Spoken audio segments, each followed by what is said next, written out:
This week we're going to have Aaron over, so I actually for the first time have somebody that could film a farm tour. And that's what we're going to do today, just going a bit around the barn, maybe the house, the vegetable garden and the greenhouse that we're building, so that you can get a bit of an impression of what we're trying to achieve with this small farm in Norway. And I assume we should start with the most interesting thing, which is the barn. Pretty close to the entrance we have the main ramp going in here, where you back in the days had the tractors going in.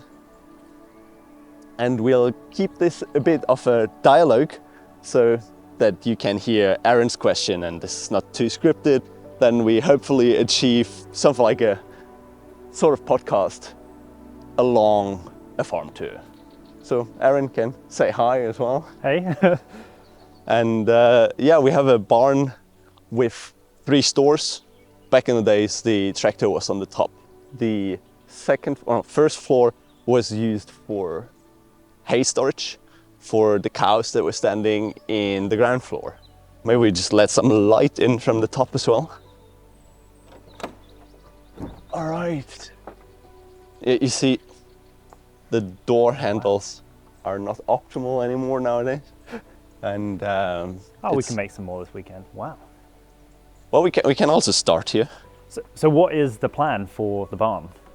That's a good question. The first floor should be something like a community area where we could be able to have a bit of a gym and a bit of a presentation space where we could have courses in terms of foraging, self-sufficiency on the farm, or in general regenerative agriculture. So hopefully that's going to be a community place. There's already an office down there, but it's only parts of it that is done properly. So we need some more windows to get a bit more light in, and hopefully also some electricity and water. Some plumbing in here would be kind of good. And then that should be it. So here's what we're going to need this week for finishing up the greenhouse before the first snow is coming. You see we have some lumber from back in the days. This wood should be about 50 years old, 50 years when it was cut. So we have a little bit of leftovers here, some of the longer planks and 2x6s and some undefinable wood around here. But I've used already quite a lot of it for the greenhouse. So with all the lumber that's like 50 years old, was that stuff that was here, or is that stuff you've collected? No, that is stuff that was done by the farmer back in the days. Okay. So it was just not used too much because the barn wasn't really renovated since building. It should be built in around the 1960s, and it has never been thoroughly renovated. So everything that you see here is pretty much like it was when it was built. It's kind of dry for it. It's surprisingly dry. Yeah. But we do have some openings in the roof, which will be Aaron's adventure to get up here and get about to the middle of the barn roof, which is maybe 7 meters drop each side, and get in a few more screws. But he brought his climbing gear, so it should be not too bad of a deal. And from here you can just see the lower part, first floor, which we can use as a recreational area, hopefully. And then you see the light of the first window that we put in as well. So do you think you'll put a floor up here? Is that the sort of end goal? I don't know. I really enjoy the openness of the first floor upwards. Yeah, okay. What I would like to is a bit of wind coverage along the planks that are building the roof, and then maybe some insulation so that it is not getting super cold super quick in here. Yes. But on the other hand, if it is cold in here, it also stays very cold in here. Yeah. So as long as there's no heating source, I don't know how much difference the insulation will actually make. In the corner there where the entrance is to the left, these are the 2 old hay silos. So that was the hay storage for the cows. It's massive constructions. Are these the round things? Yeah. So one is below here, which is now covered. And the other silo is obviously open. You can see down here it's collecting a little bit of water because it's dug into the ground and we had a lot of rainfall lately. So it's filled with a good amount of water down there in the pool. You can see some of the firewood cuttings that we're going to saw later this year. Wow, that is a lot deeper than I thought it was going to be. Yeah, it is. But the best thing about this silo is that the planks used to build it, they're all impregnated with a mix of linseed oil and turpentine. So they are very, very long lasting and they're built without using nails. So you can just take it apart. It is a lot of work to take this apart, but if you do so, it's a very big source of lumber for redoing it at the barn. Yeah. So So are you thinking putting stairs in as well from below to here, or are you thinking just keeping it the tractor ramp? oh wait, I don't know. I haven't thought about it. Maybe some hanging stairs, like helicopter hanging stairs, or whatever. They can climb up. Just a big rope ladder. Yeah, or just a thick rope, so everybody that has the grip strength to get up here can get up. Yeah. This is where the food is, and you have to be strong enough to get the food. Yeah, a bit of a Darwinistic approach to the whole thing, but I haven't thought about it. It's just so many projects around here that it is a bit hard to figure out where you want to start. Yeah. But yeah, let's go to the first floor, so you can dug under this guy again. A lovely day. It is. I feel it's not stylistic of the area. You said normally It lot is a more lot rain. of rain in Trøndelag. Well, if you have a lot of agriculture in a place, you do normally have a lot of rain. And you do get that here. Not in the summer particularly, but in the start of autumn it is a lot of long-lasting rain days. From here you actually have the Ford Mustang is coming by. From here you can actually see our property borders. When we moved here, this fence that's now separating the calf raising area from the field over here was all the way around the barn. So the cows would come all the way up here. And we thought this year we would like to start with utilizing half the field at least. So we moved it in the beginning of the year to the middle, and then I could start with having some thoughts about getting growing space on this field and maybe having a pond in between the two tree rows with a little sauna onto it. So it could at least start the process. So is the pond already there? Or is that something you're digging? Well, right now there is a natural wetland in between the trees. So you see the property is going downwards to this spot, and there you have this kind of sink even before the field. Mm-hmm. So all of this is collecting water right in the middle. And hopefully if we just dig out some soil that we can utilize for the greenhouse as growing soil, then we will have a natural pond. Normally you do have rocky ground under this. So let's see if we need to have some liners or some clay to actually produce a natural pond, or if it just holds water. Because I could imagine it just does. And then the end of the property is the forest line over there. That's about 20 acres of land, only used for cattle raising over the last 65, 70 years. So I hope the soil is going to be good for growing. At least there hasn't been any artificial fertilizer or any herbicides, pesticides on this land. Do you think you'll have any cattle? Is that a long-term goal, or are you keeping it mainly just I haven't for now? fully thought about it. We would like to have some sort of revenue streams from the farm. Mm-hmm. And sheep are highly substituted in, by the way, the Norwegian government. So you would get financial support to have them and keep the landscape.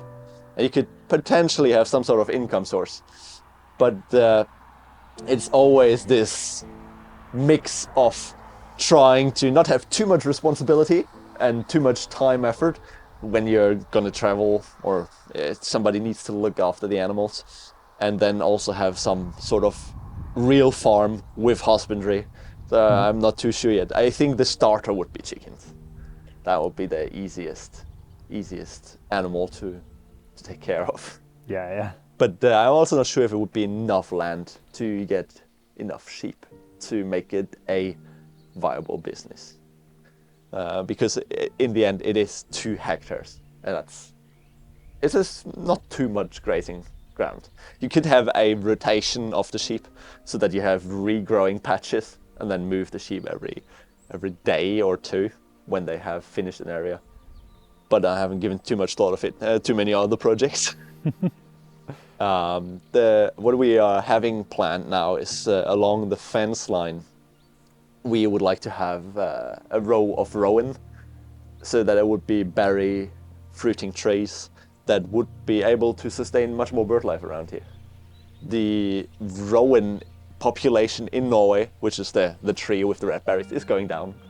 So it's kind of nice to counter that a little bit by planting a few of the seedlings out towards the fence so that we can have a natural wall towards the street as well. Yeah, that's the thought on the field so far. The cows have just moved out. You came maybe 1.5 weeks too late. Otherwise, there are 9 calves that have open access to the forest behind as well. So that's where our closest neighbors. Yeah, a lot of potential, but not too many very fixed plans yet. And time to get it all done is. Yeah, and the things are now we're closing in. On October, and I assume there will be first snow in 4 weeks from now. Yeah. And the snow makes working here pretty impossible. So then it's indoor activities from end of October. Yeah, let's have a look at first floor. Just mowing the lawn here was enough work if you just have a hand lawnmower, which is actually manual, not gas-fueled lawnmower. This takes a fair amount of time already. Just the stupid band ramp. This door could also see a little bit of love. You see, it's already rotting at the bottom because it's having a bit too much contact with the concrete. Mm-hmm. So if there would be a bit more airspace below, then it would be much drier. But at least keeps the water out.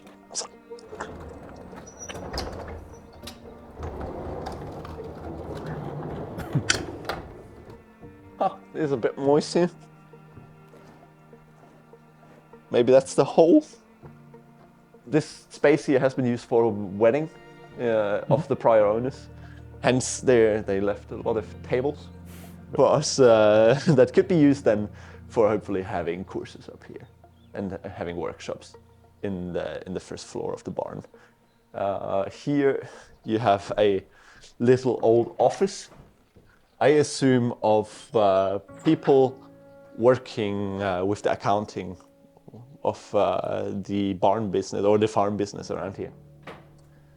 It's a sweet little space.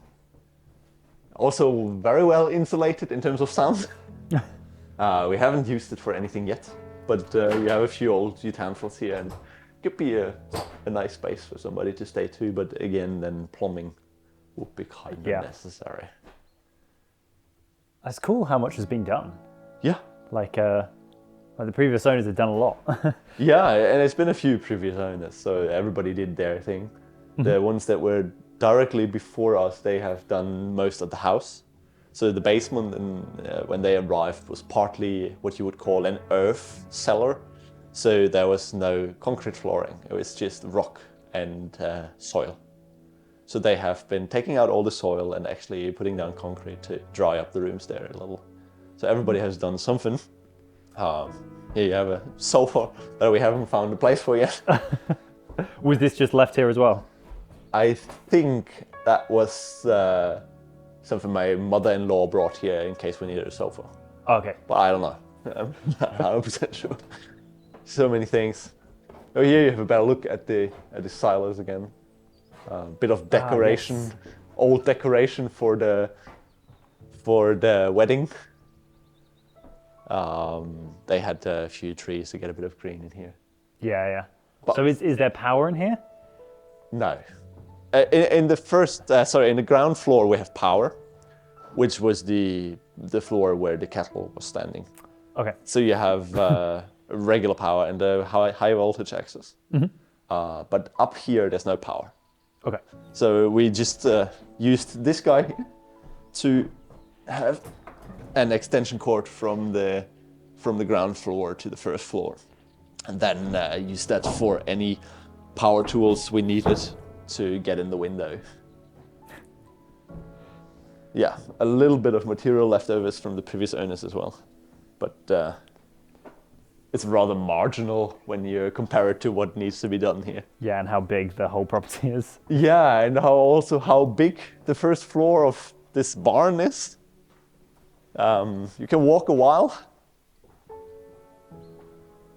Here you see the old leftovers of the hay that was stored in here back when it was an active farm. It hasn't left fully. So you have a bit of the cow spirit in the barn. Same with these wires here.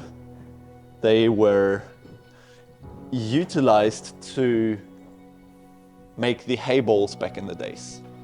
So that was something to string up the hay and have it dry inside the barn in a kind of systematic way. So they are still here. I'm probably not going to use it, but it's also like a relic of the past. And then when we moved here, there was no window in the barn at all. So this was the first project to get a little bit of light in here. It needs a little bit more work from the outside to have some boards covering the gaps in between the window space and the frame so that there's no more water coming in. But that's just a minor fix at least. And maybe some foam in between so that we're sure there's no water coming in. You see it's a little bit of spillage around. But at least there's light now. Yeah. It's nice as well because I think in the previous video there was like stuff up when you did the window. Like you couldn't quite see how big the whole space was. No, it was a space separation here. So it was basically a big plane covering this part here to this beam here. You see the leftovers of the holders, and then covering this as a room that was used for the wedding. So then there was artificial light in this part of the barn, and this one was completely separated, and it was completely black. Yeah. It's a bit of an annoyance to not have any light in here and no power. Yes, Then, can't see anything. No, I can't see anything. I really like the ladder as well. Yeah, it's not the lightest ladder you come across. It's not comparable to your aluminium version of it, so I assume this one has about 40-50 kilos. It's actually quite comical seeing you standing next to it because you don't quite fully realize how big it is, but the ladder's like up to your waist. Yeah, it is a absolutely massive ladder, and it has full-on iron poles in the middle of it. So let's just get that back. I don't know, wouldn't necessarily work with it, but it's good to get up and down here. So, and that's how you would build a ladder cheaply back in the days. Yeah. But it's also very robust. I don't think you need a 10 by 10 beam to build a ladder. So it would be nice to also have a window facing that way. Have you got other windows here? We have collected a few windows, yeah. Okay, cool. Yeah, I don't have anything I would like to have them open from the middle outwards. Yeah. So that it gives you the real barn feeling. But I don't have any more of these, so I just have regular openable windows. I don't know if they have a specific name, but nothing that's as romantic as I would want it to be for here. They need to collect a few more. But that one does open or that doesn't open. That doesn't open. No. When we actually had the hole in here, in summer there are swallows breeding in the barn. So they would just fly in and out through the hole while the working hours. It was a great pleasure. Normally they find another gap to get in and out of here. Yeah, but you see it's a lot of work here. Yeah. And I don't know how quick we can get it done because the prices of redoing such a big structure are immense. Yeah. But we get the roof closed at least. Yeah. Yeah, no, I think that would be a quick one. Just throw the rope up. We'll be out there, done in like 15 minutes. That's what they all say before a task at the farm. It's like done in 15 minutes, and that takes about... You've got to stay optimistic. I know everything on a farm takes 10 times longer, but the optimism's what keeps it going. Yeah, well, my father-in-law, he wanted to build a floating dock for the cabin. They have a cabin at the lake, and he wanted to build a floating. It was supposed to be a 1 afternoon project, and it took 1.5 years. So, that's how I feel about farm projects. Yeah, and then we can slowly move around into the ground floor. The next floor. But this is irritating me a little because there's a supporting beam around here. I just don't, like, I'm just closing this one shortly.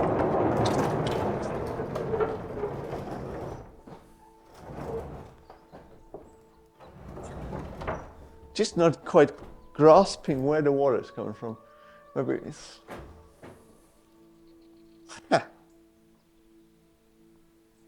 Because these guys are dryish, and that is not dry.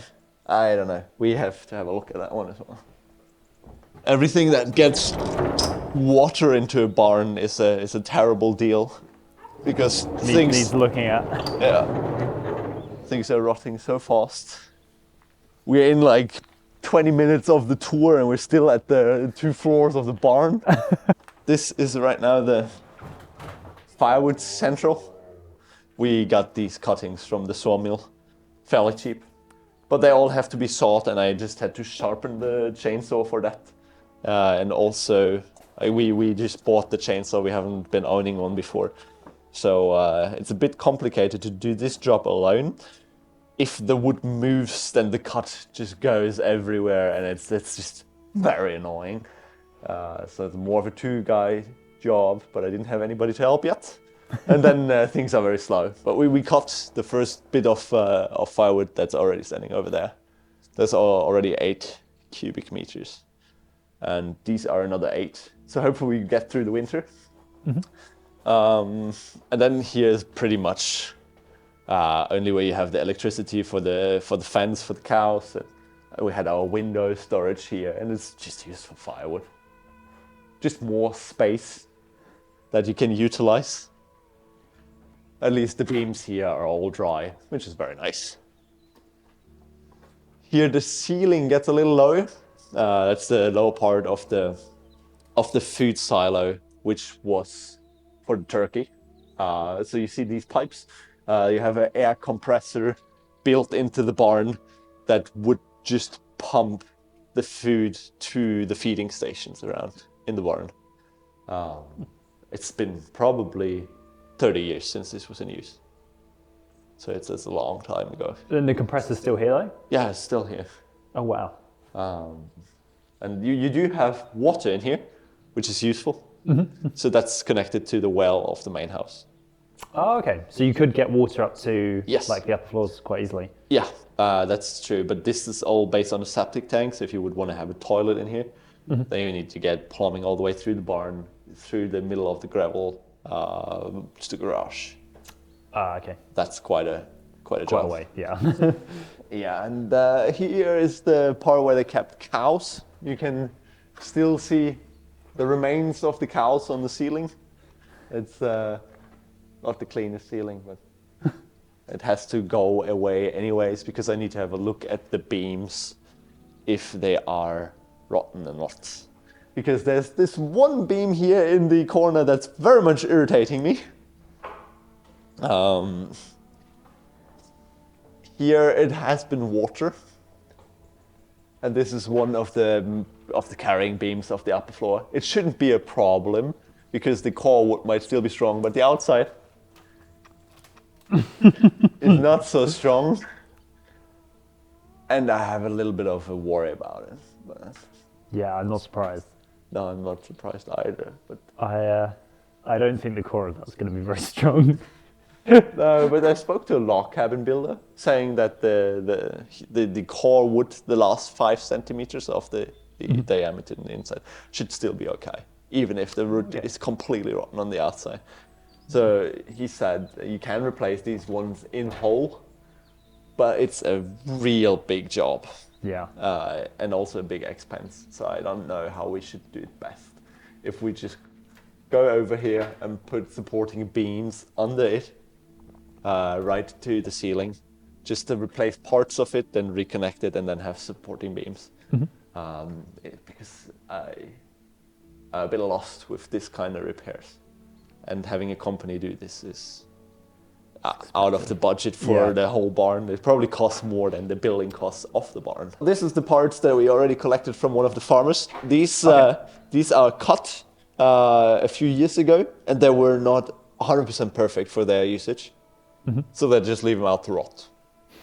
And I don't really enjoy this, so we were starting to pick these up and dry them in the barn. Because with a little bit of a planer, you will be having pretty decent wood with this. It's not too old, not really rotten. It was just wet for a very long time. So you can probably utilize it for some of the minor building projects around here. And it's free, so that's kind of good. We have a little bit of window collection here, which we can hopefully utilize for a door of the greenhouse. Yeah, okay. Because I don't have a door. Yes. And that's a bit of an issue. So it's supposed to have windows in it. So I think a DIY door will be the way to go. Yeah. And then we can have a look at that. Because there's much more to do than one person can do in the next 4 days. The previous owner left us some bikes. These are literally the hardest going bikes I've ever been sitting on in my life. They still have the gear shift that's differentiating between 3 gears, like, with these levers. I think they were built somewhere in the 70s, and this is actually, like, it drives, but it is an adventure.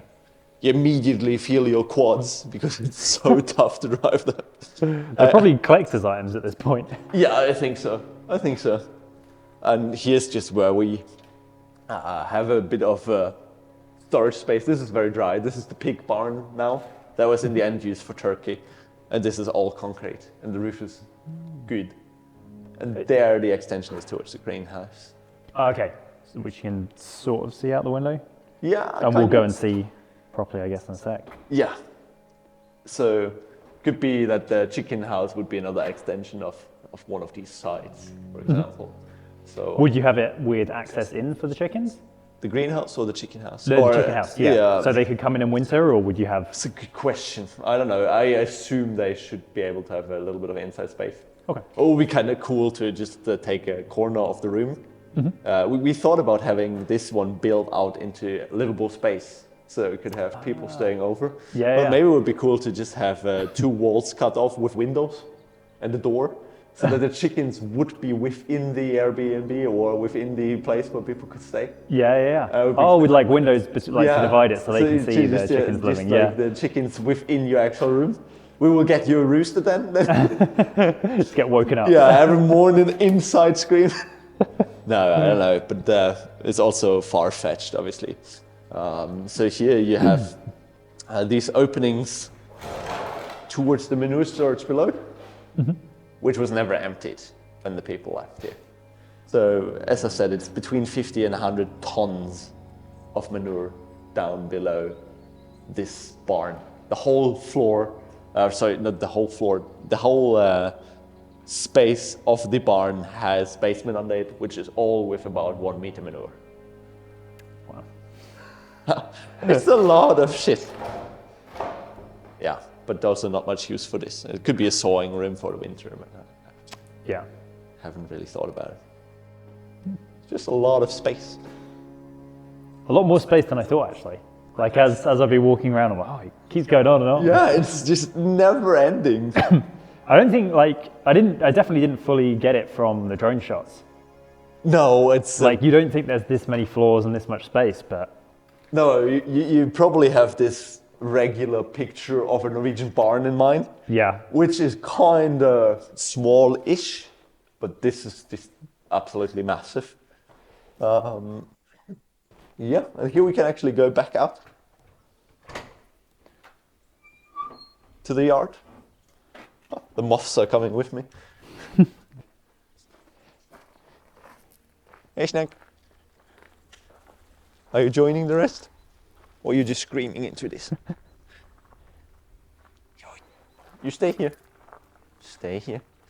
You will just shout. I know that. I think he's going to shout when you go around the corner. No, he normally doesn't. He expects me to work on the greenhouse and is disappointed. Like, no! Where are you going? We were supposed to go on a walk and not on a greenhouse tour. So here you have the space for heavy machinery. So this has pretty big gravel that it can hold all the weight of the heavy machinery. This is obviously a bit smaller now, but the chunks get bigger and bigger the more you walk. And then hopefully, oh yeah, there's the quick note, you see the entry to the manure storage down under the barn.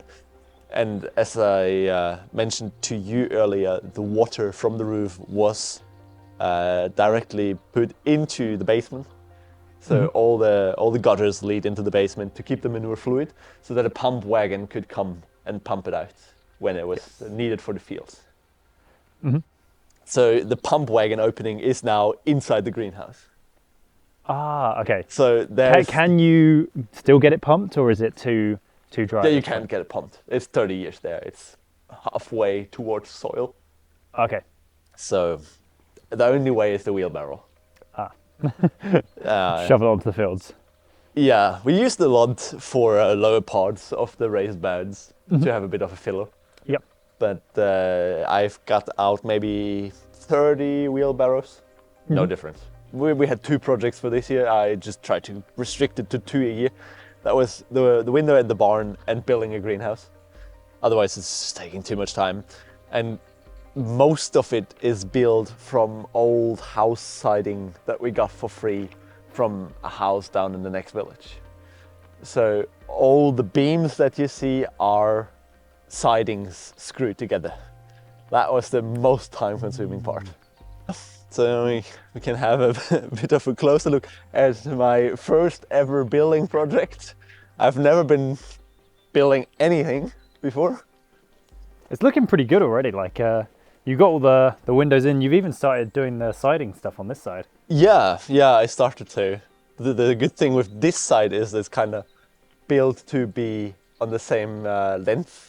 So you can actually put siding on. On the inside, everything is different distances, so that's a bit more tricky. I was having a bit of struggle with these, they're called rain boards, water boards, I'm not really sure. But first of all, they're very expensive. And second of all, they're very hard to do yourself in a proper manner to saw a board diagonal the whole way. Yeah. So I need to find, we need to find one for up here so that we can continue the siding. But yeah, most of it is done. I think the only thing that we bought for this is the siding from a local sawmill, the polycarbonate for the roof, and everything that's screws or metal. And the rest is just from up in the barn, these old beams. Some of them are having quite some wasp holes, but it's okay. And then all this is the siding of the house from the village nearby. So it has been not too expensive. The windows were also all free. We collected them on Facebook. Oh, nice. Local. Yeah. Too, I'm guessing. Yeah, and then sometimes you have a trash container standing around where you have a sign that's given away. Yeah. And the 3 main windows, they were standing at that container. It's kind of nice to have 150 by 150 window. For this greenhouse project to have at least a lot of light in here. And now you have a bit of the construction mess in sight. I just started with the siding this weekend. So that was the first work on the outside. It's very hard to get a period where you can actually paint it here because there's so much rain. Yeah. And the paint that I have right now is also reusing very old house paint from when the house was actually white and not grey. And this one dries ridiculously bad. So it takes 2 days in a dry place for it to be okay dry. So I don't really want to know how long it will take me to wait for the outside to dry. Yeah, here you have the concrete flooring or the concrete construction with the hole going directly into the pig manure. So here the pump wagon would drive all the way up and then pump from out here. We thought about closing up this section with a brick wall, some cement, some mortar, and then have it as a natural well, so that I could just collect the rainwater, lead it directly in here, and then we have a well to water things. Other option is drilling through this wall and having holes going through. For watering. Okay. Just have a garden hose going in so that you have some pressure. Because the main ambition with this is it should not be much work. Yeah. And watering is a load of work, so it should be automatically. So it should be then hopefully a timer with automatic watering in this section of the greenhouse. You can also get those tubes that you just constantly leave the water on, it slowly seeps out of them. Yeah. Yeah. It's one thing or another. But for now, we need to finish the siding, figure out what we do with the inside of it, because I don't know. Then maybe have a bit more of support below these beams, because in winter there will be a massive amount of snow on this. Yeah. And with massive, I mean maybe a meter just laying on it, and the amount from the pig barn will slide onto it. So the more stable this is, the better. Yeah. So I put on these guys at least for supporting the beam holders, and then have the diagonal connection there. But we will only see in the winter if this was enough. But this is one of our big projects for the next days, and hopefully we can get much of it done. I think we can get pretty much all of it done. Well, I'm feeling confident. Oh yeah, it's Yeah, because you're a lot further along than I thought you'd be, so yeah, okay. there's less to do than I thought it would be. Oh, I really enjoy the metallurgy, but I have very different feelings about it. Yeah. I think it would go well. I think get the, like you say, the rain sills on, tops and bottoms, get the sidings on.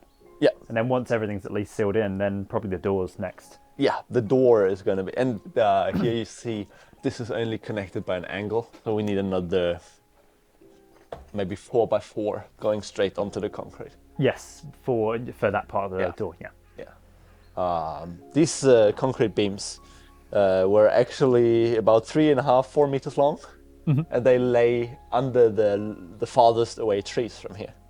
So I was dragging them all the way over here. It took me literally 2 hours to get that one beam from there to here. And I was sawing them onto size, but they are the old reels of the cow stables, and they're a great foundation to just have to build onto. Yes, yeah. So it's quite lucky that we had it. So I think looking at this and how much stuff you have to move, your next purchase should be like a tractor. But the tractor is money again, and this greenhouse was built without much money. Like the whole construction will in the end cost us, I think, $700. Okay, that's pretty good. Is most of it the polycarbonate or the screws? Polycarbonate and screws. Yeah. Screws are very expensive here. Yes. And it has already about 1,000 in it. So yeah, here you have the not so successful raised beds attempt this year. The problem was I did not have any time to focus much on the gardening. So this is just the leftover soil that we had from the house that we were living in before. And I had some pre-grown seedlings. I was just saying, okay, you do what you want to do. I am not watering you, but just go ahead. We got a little bit of spring onions, a little bit of leek. The carrots are pretty decent. They turned out actually quite okay, I think. If we see, hopefully I won't get a bad example. Oh yeah, this is a bad example. Let's take this one here. I guess they turned out okay. So this is some sort of produce. But next year, hopefully we will be able to have all the vegetables growing here that we will need during the summer. And then have also starch sources for the winter and have that all covered. So that's the ambition. Not full self-sufficiency, but just being able to grow what we need during the summer and have a bit of storage for the winter. Because full self-sufficiency here is quite a job. I don't know if we want to invest that much time for now. Things like potatoes and carrots, things like that will store pretty well over winter. So even if you grow way more than you think, they'll probably store pretty well. Yeah, we have a cellar which is at 5 degrees constantly. Okay. So that one will be very much fine to store everything. So I thought about beets, carrots, and potatoes. So you have these 3 staples that we don't need to buy them. And then freeze down kale and berries. Hopefully have the fruiting trees soon. It's probably worth trying onions too. Yeah, sorry. I forgot about onions and garlic, but I would like to get this cycle going because if you plant an onion from seed, it will be a spring onion-ish in the first year. Yeah. And in the second year, it will form the bulb.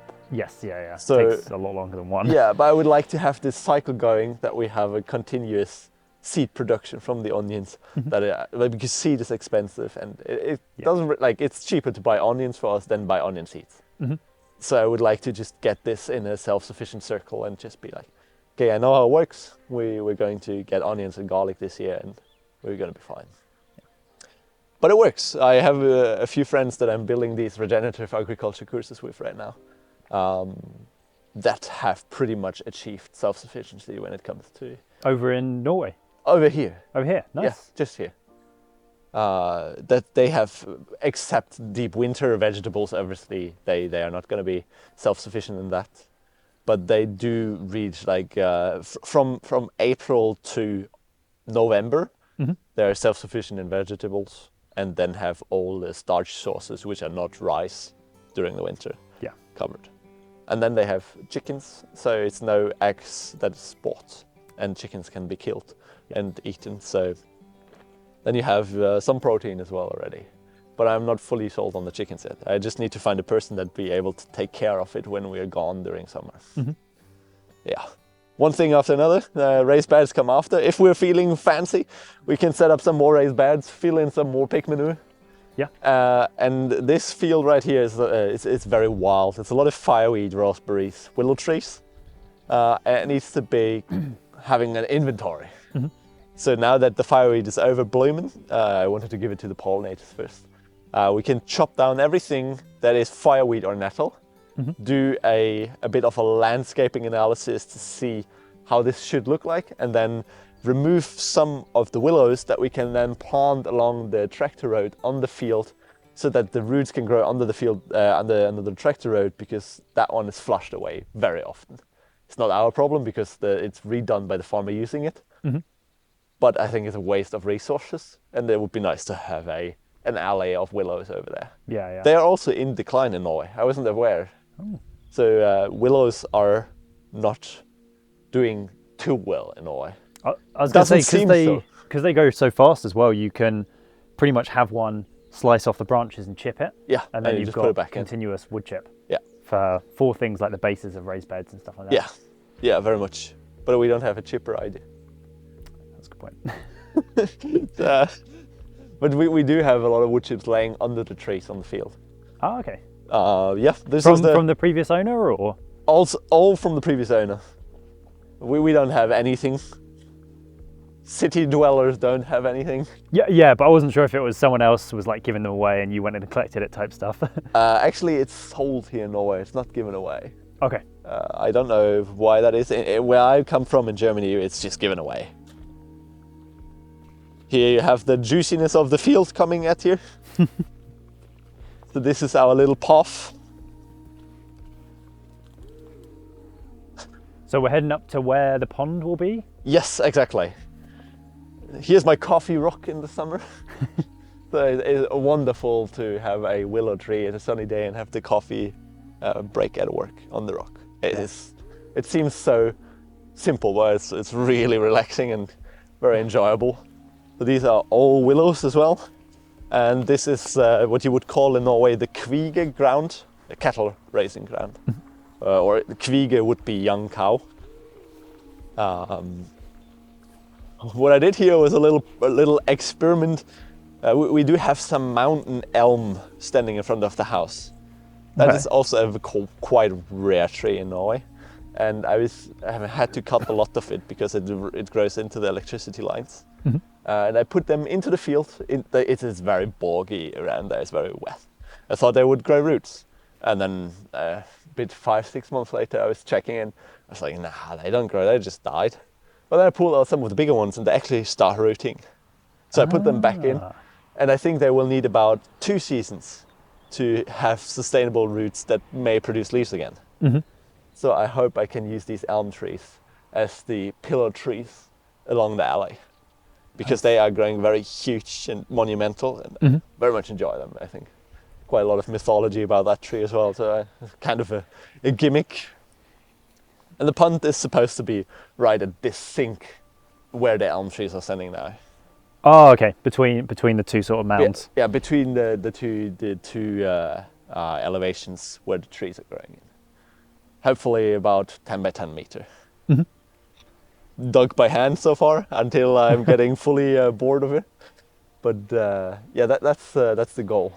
And then we have a lot of more rowan growing over there, but I don't want to take it for firewood because it's so thin trees. Yeah. And I really enjoy having trees. This is like this bullfinch mecca, because I was going to say for the birds, it must be really good as well. yeah, the rowan berries are one of the main sources of food in winter. Often farmers would cut the berries off, bundle them, store them in the barn so that they dry, and then hang them up as bundles in the trees during winter. Okay. So just like a natural food preservance for birds. And we do have a lot of rowan.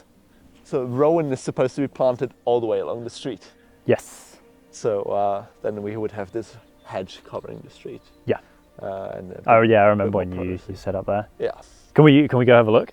Yeah, of course. Because it looks like there's other stuff up there, like bits of metal and yeah, it's the concrete stuff. It's old barn interior. Right here we have this. I would say it was a shady space for the cattle to have in the summer. But the old farmers also used it as a dump for old concrete pipes that you see here. These were the old drainage and water pipes. Together with the staples, the old staple gutters. We used some of that for the concrete foundation of the greenhouse, for the pillars, to have them deeper in the ground. And these guys over here, which I carried from here to the greenhouse, I would say they may be around 200, a bit more than 200 kilos. It was quite an adventure. But they are very useful. Yeah. It's very great to have it. I thought it was trashy at the first time, but it's a very useful thing if you build things. Yeah. Keep the timber off like the damp ground. Also have something that you can use as some sort of foundation to have the timber on directly. And there was also a lot of firewood dumped here in the past. You see, we thought about utilizing some of these old logs as benches.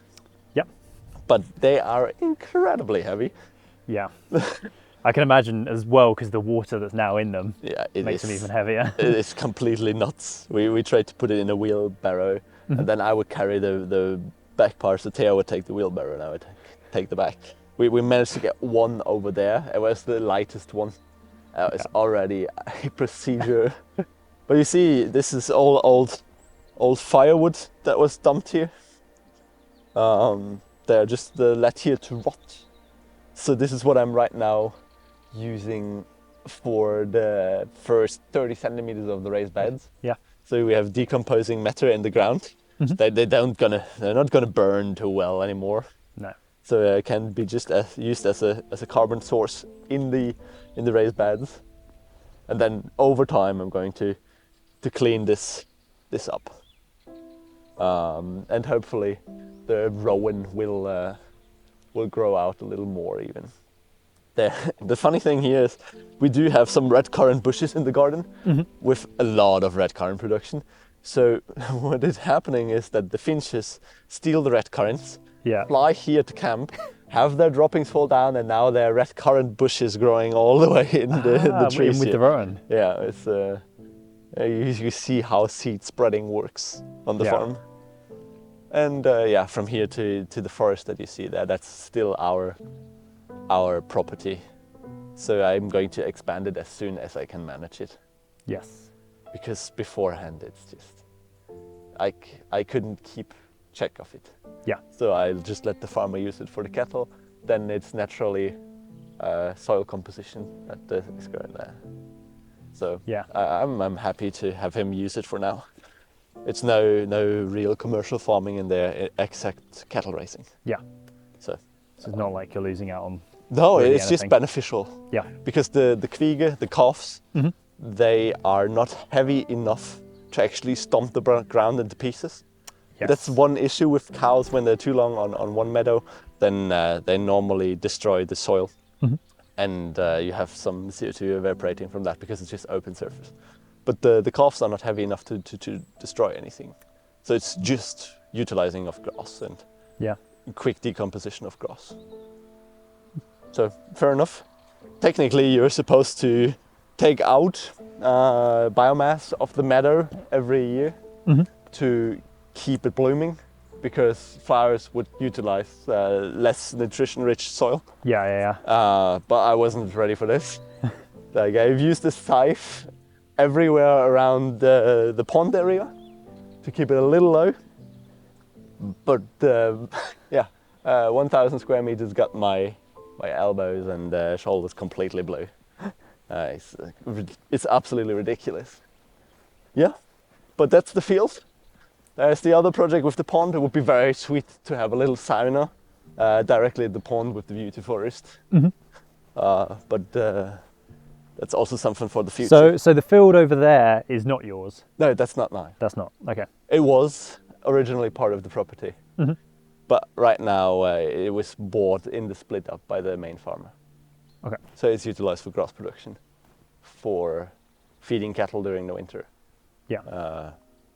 Dairy cattle.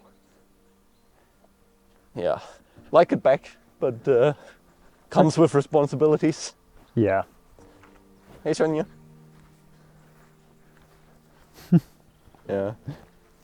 He has a good time here. They're always hunting around the trees for mice. Yeah, so that's kind of this part of the property. And then we only have the garage left and the garden. The winter garden building, yeah? Yeah, or the garden around. Yes. Because I guess the house, there's not too much to say about, except that it is massively big. So yeah, this is a bit of our soil storage. That one we ordered this year, which was the peat mix with sand. I don't think it's too nutritious, but it's good to use as a filler. And if you need something that drains water a little better, then it's good to have a bit of sand in it. We haven't utilized too much of this part yet. It's just grass that we let grow out fully during summer. So it reaches like 40-50 centimeters. Every flower can bloom. And then we use the big cutter to just go through it once in the autumn. And just take it once. For compost? When you cut it? Or just... I can use it for compost, but you need to be careful not to have too much green materials in it. Otherwise it gets really clogged up. So some dry as hay and some go as compost, and I can mix them back together. Yeah. But that's the only use of this. At least this is then kept a little lower in nutrition so that the flowers will still grow. Here the wild raspberries. I'm not 100% sure if these are garden raspberries or wild raspberries, because the fruits are actually very big. And due to the fertilization of the field, things are growing very well here. These have probably a yield of 300, 500 grams of raspberries, just these few bushes. Wow. So I'll just let them grow as they want to, and then hopefully have a raspberry field here soon. Nice, yeah, and I see you got the willow there as well. Yeah, but these ones I'm probably taking away, just so that it doesn't cover up the field. Okay. Yeah. And we have this experimental area of raised beds, where we have the apple seedlings. I had some potatoes laying around that just needed to go into the soil. So nothing was here to be planted this year, really. but they still grew. We just dug into the ground. We have maybe 2, 3, 4, 5 kilos of potatoes from that. But I'm just going to use that as seed potatoes for the next year. Yeah. So it was just to conserve the seed potatoes that were already there. And these are all apple seedlings. They are hopefully able to get into the ground in the next year. I'm a bit worried about it because of the moose around here, because moose and deer, they will take off the bark and kill the tree, so I may need some fencing around in the beginning. Yeah, and then we have strawberries, garlic, and salad, but that's kind of it for the year. It wasn't too much effort. Didn't grow so well either because everything was planted way too late. Yeah, yeah. Like, you said June. That's like. Yeah, but these were planted in mid-July. Way too late for it. Yeah. At least in Norway.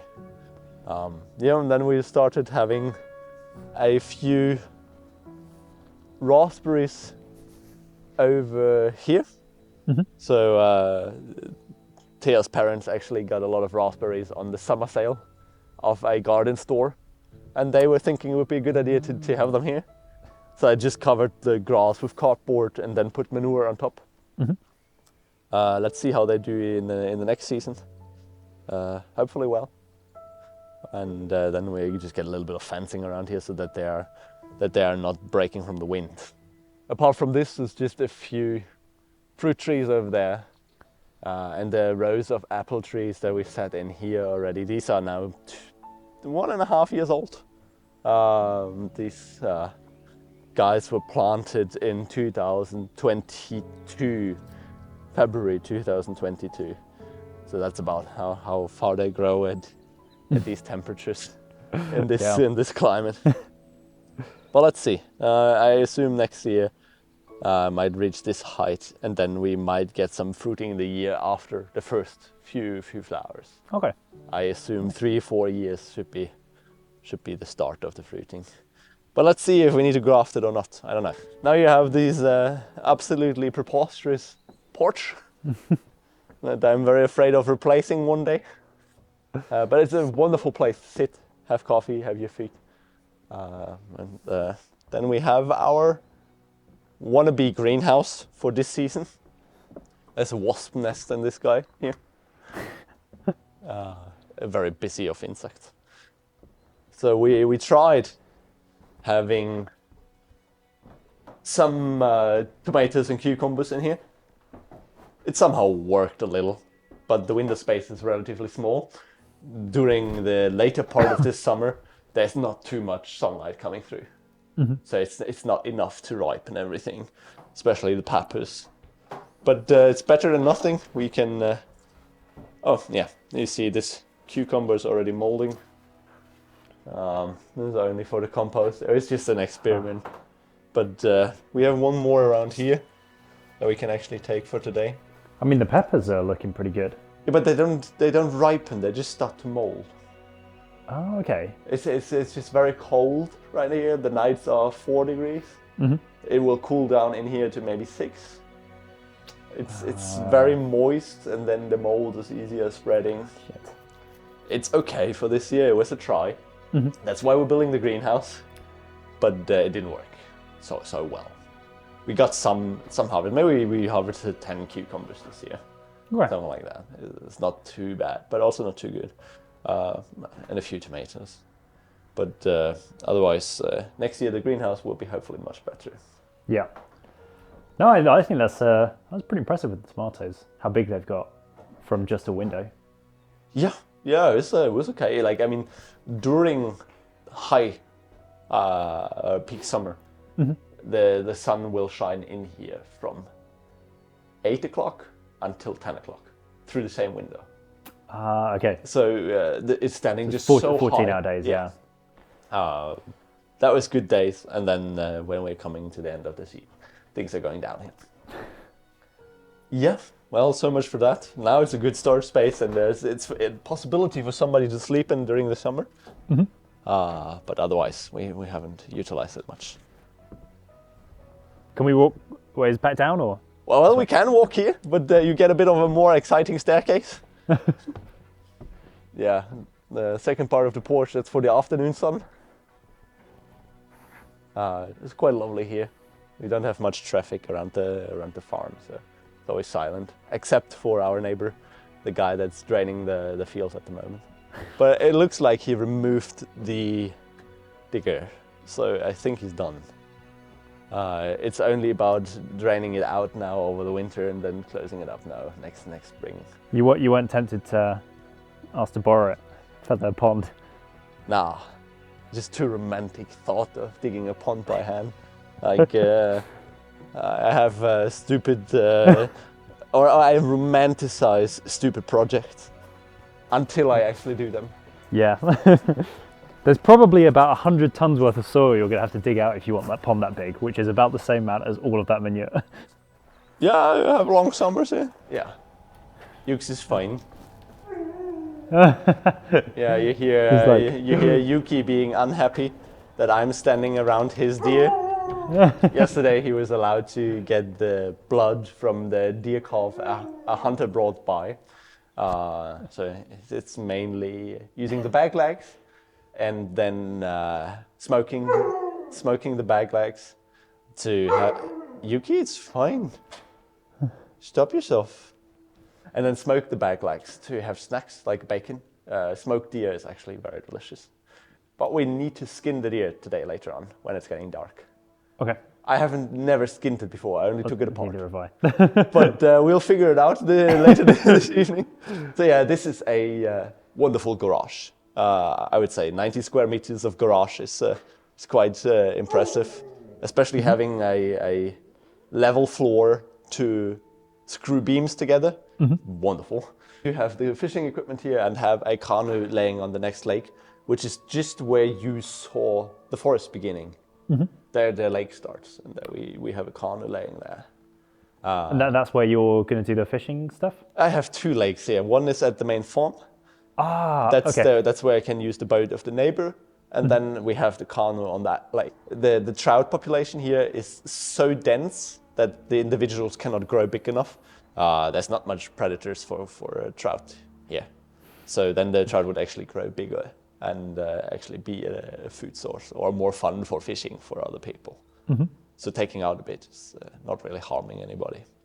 So yeah, we have 4 nets. Last time we caught 20 kilos of trout. Well, I caught 20 kilos of trout. It's taking a long time to prepare all that fish. Yeah. We need to be conservative with that, depending on how much other project work we want to do. But yeah, this garage, I always said this garage is way too big. Like since the very beginning, we started visiting this house to see if we would buy. I thought this is much too big. By now, I think it's too small. Yeah, I mean, that's how it will always go. Like, as soon as you start doing things, you're like, oh, I need a bit more space. Yeah. It will happen with the barn as well, I reckon. Yeah. Yeah, now I think we'll wrap it up here. We do have a bit of a tour now through the barn and the growing space for the next seasons and the garage. So now I'm just pressing this button and you need to go back outwards. A bit faster. Back this way. Yeah. And Yuki will be much happier now because he's not as jealous anymore that we are standing around his deer. And we can wrap up this video and start the first woodworking project. Maybe get on the roof of the barn first. Yeah. And you need to stop shouting. All right.